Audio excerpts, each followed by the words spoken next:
Hello friends, मैं प्रशांत आप सभी का स्वागत करता हूँ अपने नए यूट्यूब चैनल प्रशांत टॉक में। फ्रेंड्स, आज मैं आप लोगों को इस वीडियो में संगम नगरी से हल्दिया के बीच जल मार्ग परियोजना के बारे में इंफॉर्मेशन प्रोवाइड करवाऊंगा। तो चलिए शुरू करते हैं। संगम नगरी के वैभव व गौरव को बढ़ाने में एक और परियोजना शामिल होने जा रही है। वह दिन अब दूर नहीं जब तीर्थराज से हल्दिया तक जलयान चलेंगे। संगम नगरी से हल्दिया तक जल मार्ग परियोजना को हरी झंडी मिलने से अब जल परिवहन बढ़ेगा। इससे व्यापार और पर्यटन को भी प्रयागराज में बढ़ने की काफ़ी उम्मीद है। एनजीटी की ओर से गंगा नदी पर प्रयागराज और हल्दिया के बीच अंतर्देशीय जल मार्ग परियोजना को मंजूरी मिलने के बाद अब इस पर काम भी तेजी से होगा।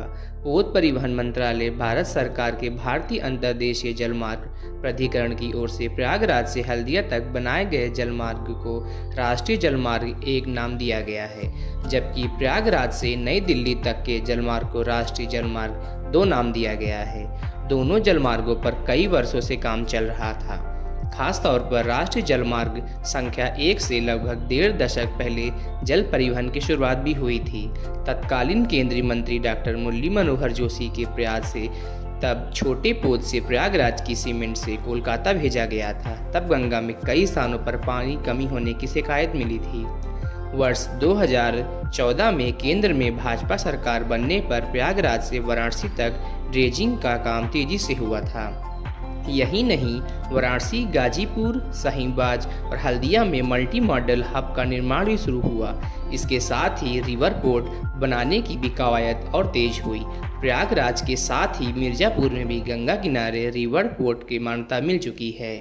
देश में जल परिवहन को बढ़ावा देने का प्रधानमंत्री नरेंद्र मोदी और केंद्रीय मंत्री नितिन गडकरी का ड्रीम प्रोजेक्ट है। दिव्य और भव्य कुंभ के दौरान प्रधानमंत्री ने प्रयागराज में इसकी घोषणा भी की थी और केंद्रीय मंत्री ने आगामी वर्षों में संगम नगरी में सी प्लेन के संचालन का भी ऐलान किया था। इन शहरों से होकर गुजरेगा जलमार्ग। प्रयागराज, भदोही, मिर्जापुर, चंदौली, वाराणसी, मुगलसराय, गाजीपुर, बलिया, सारण, बक्सर, आरा, पटना, मोकामा, बाढ़, मुंगेर, भागलपुर, फरक्का, कोलकाता तथा हल्दिया पड़ेंगे। जलमार्ग से यातायात शुरू होने पर इन शहरों को भी तेजी से विकास होगा। जलमार्ग को बढ़ावा देने के लिए पोत परिवहन मंत्रालय भारत सरकार के भारतीय अंतर्देशीय जलमार्ग प्राधिकरण ने अपना कार्यकाल प्रयागराज में भी खोल दिया है। इसके अलावा देश में जल परिवहन को बढ़ावा देने के लिए स्थापित एकमात्र राष्ट्रीय अंतर्देशीय नौकायान संस्थान इस जलमार्ग पर बसे पटना के गाय घाट में स्थित है।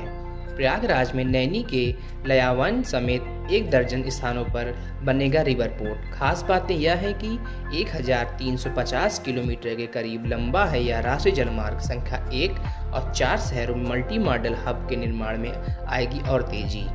आइए अब जानते हैं इससे शहरों को क्या क्या फ़ायदे होंगे। तो सबसे पहले सड़क पर यातायात का दबाव भी कम होगा, पर्यावरण प्रदूषण पर नियंत्रण भी हो सकेगा और साथ में ही सड़क परिवहन के मुकाबले जल परिवहन आपको सस्ता पड़ेगा।